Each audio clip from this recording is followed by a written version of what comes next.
وای اگر مرد گدا یک شبه سلطان بشود، مثل آن است که گرگ سگ چوپان بشود.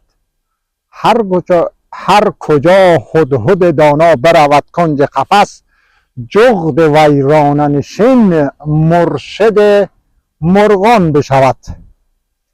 باغبانی که به نجار دهد باغش را، بنندگان عزیز، همه فصلهایش فصل زمستان بشود. دیگر ببینید که حالا درود وقت شما بخیر بنندگان به نهایت عزیز و ارجمند ما در شبکه کیهان و کیهان پروداکشن. ما ضمن که خیلی خسته هستیم بنندگان عزیز و چیز هم هستیم، ببخشید یک کمک وقت ما هم همیشه کمه. خوب حالا وقت ما یک کمک کم است، شاید چندان حال و هوای صحبت کردن رو ندارم که با شما عزیزان صحبت بکنم، ولی از حال هوای برف و از حال هوایی که اینجا چه قسم هست و شرایط چطور است به ویژه در شهر گوتنبورگ ما یک کماکان با شما شریک می‌سازیم. فعلا از همین قسمت پیاده روی ما که ملاحظه میکنید ما میروم و این هم قسمت پیش روی ما هست و این هم قطارهای شهری هست که میبینید بسیار مقبول و نرمال کار میکنه و این هم منطقه هست که ما فعلا در اینجا هستیم و همونطور عرضم به خدمت شما تو که دوباره بیایه اوکی. و همونطور برندگان عزیز ما در مسیر خود ادامه بدیم تا اینکه در قسمت های برویم که ما کار دارم. خب امیدوارم شما خوب باشین، صحتمند باشین و سلامت باشین. باور کنید که اصلا وقت نشد و وقت نمی شود که من همین سال نو برای شما تبریک بگویم و همین ایام نو برای شما و برای فامیل و برای خانواده و دوستانتون تبریک تهنیت عرض بکنم و یا یک پست که مناسب و درست باشه بر همین مناسبت در صفحه فیسبوک شبکه کیهان برای شما نشر بکنم. یعنی هیچ کدام اینها را ما متاسفانه وقت نکردیم و وقت نمی شود. علتش هم همین هست که ما اخیراً به علت از این که بسیار شرایط اقتصادی، اکنومی و شرایط قیمتی و همچنان تحولات و مشکلات داخل افغانستان که هر کدام ما و شماها که به اصطلاح در خارج هستیم بدون شک چندین تا خانواده را، یک خانواده دو خانواده را، بلکه چندین تا خانواده را باید ساپورت بکنیم.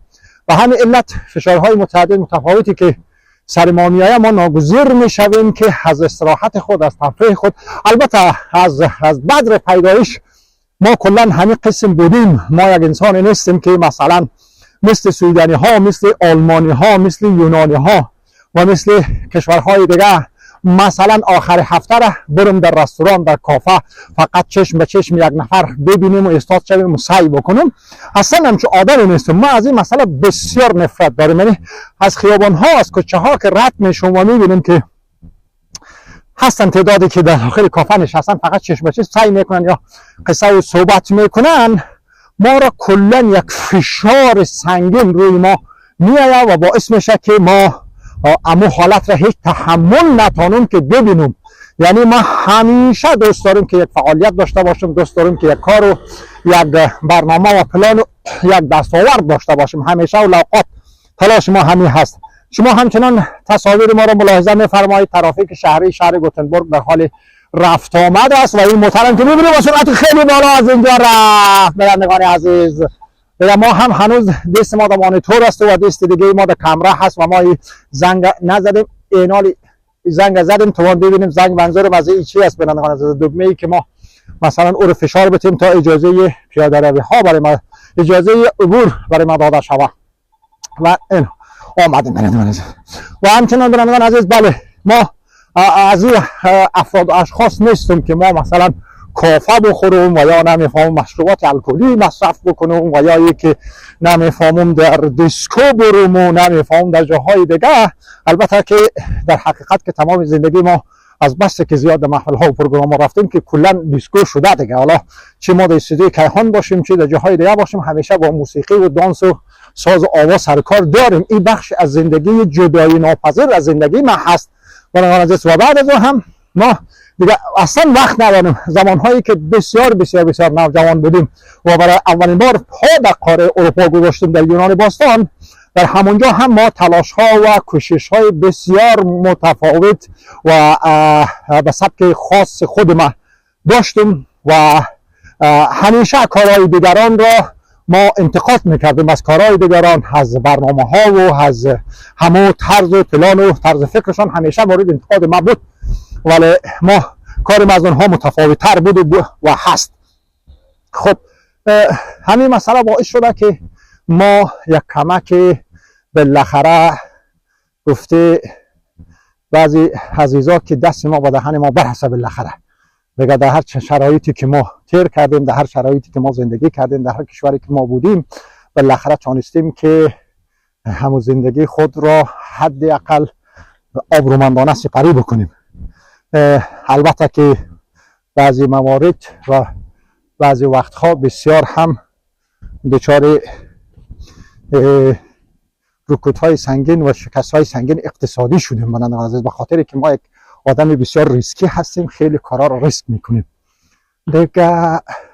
در مجموع آدمی نیستم بنابراین عزیز که در کافه بروم و در کجا بروم و در کجا نروم. همین نهایت تلاش میکنیم که یک کار و یک فعالیت و یک برنامه داشته باشیم که و این هم مسئله لازم به ذکر است که همیشه برنامه های ما، کارهای ما، فعالیت ما، بی ویژه پروژه های ما در شبکه کیهان و به خصوص در کیهان پرودکشن همیشه اوقات بوده و هست و خواهد بود و از حالا ما برای ماها کارا و برنامه ما مشخص شده و همونطور پشت سر هم چیده شده است که ما باید فرصت پیدا بکنیم و تایم پیدا بکنیم که این کارا را انجام بدیم.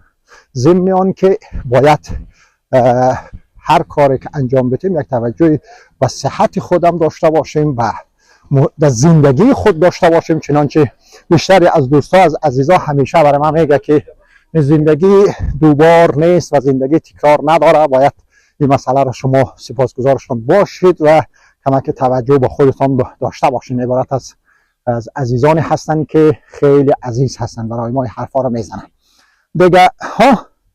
من نمیفهمم بنندگان عزیز که ما چند دقیقه با شما صحبت کردیم و وقت گرانبهای شما را گرفتیم و همونطور هر چیزی که در ذهنم بود با شما عزیزان شریک ساختیم و فعلا هم شما همین برف ببینید بنندگان عزیز چه یک برف خوبی هست.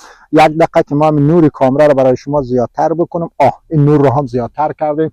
خب در اون طرف هم شما میبینید که موتورهای که استاد است، موتورهای شرکت بسیار زیاد برفه، حتی هیچ جایشون معلوم نمیشه. Vilken information vill du ge mig? Okej. Nej, jag ska... jag vet inte. Aha, vill du prata med kommunen? Vad? De hinner inte faktiskt, men jag hör. Jag hör dig. Jag hör den. Det kommunen också hör. Nu. Ja. Det kallas precis, ja.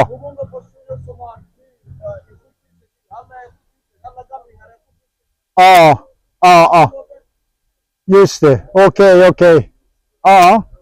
Hoppas att de löser. ببینید عزیز، ببخشید که هر کی به فکر خویش است، گرگ به فکر میش است. ما آمدیم که با شما عزیزان صحبت بکنیم و ما با شما عزیزان یک موارد را صحبت را در نظر داشته باشیم که یک صحبت و یک قصه های خودمانی با شما عزیزان داشته باشم. ولی او بنده خدا میگه که تو بیا که ما با کامون صحبت بکنیم. فکر کرد که کامره ما کامره تلویزیون هست، کامره ما کامره شبکه کیهان هست، کامره از شما برندگان عزیز می باشد. ببخشید ما باید برم یک جایی و کامره را قطع بکنم، به همون خاطر است که ما دور میزنیم برندگان عزیز.